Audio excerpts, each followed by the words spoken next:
Kung may nagbubunyi, dismayado naman ang ilang miyembro ng Moro National Liberation Front o MNLF sa Bangsamoro Framework Agreement.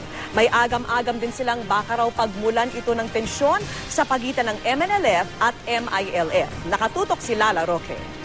March achievement not only for the people of Mindanao, but also for... Nilagdaan na ng gobyerno at ng Moro Islamic Liberation Front ang framework agreement sa pagtatatag ng rehiyong Bangsamoro.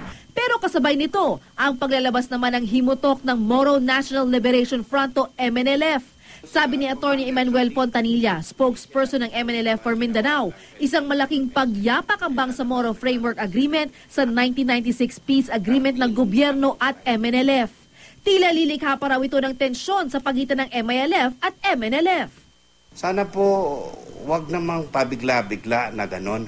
Kasi ito, in good faith, pumasok yung MNLF sa isang agreement. At sana po kung talagang broad-minded at they are on fact ng katahimikan, dapat sinabi nila na despite this framework of agreement, the door is still open for a universal solution sa problema.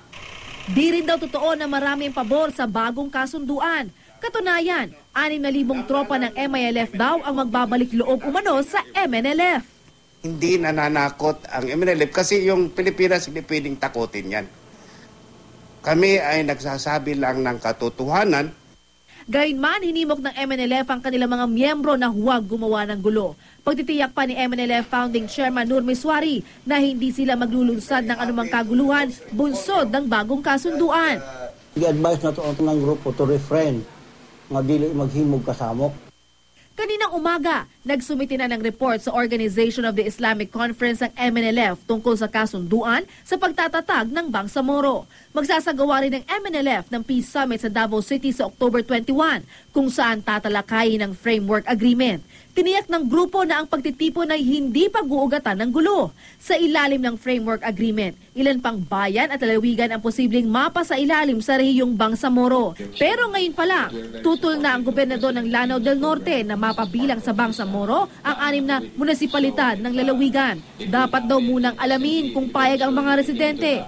Una nang sinabi ng gobyerno na magkakaroon ng plebisito para rito.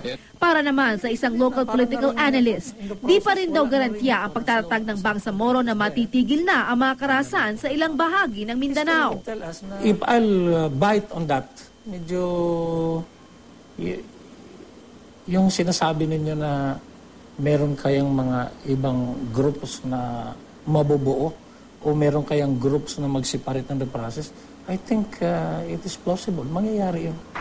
May pabor man o hindi sa naturang kasunduan, umaasa ang marami na tatahakin din nila ang daan tungo sa inaasam na kapayapaan. Lala Roque, nakatutok, 24 oras.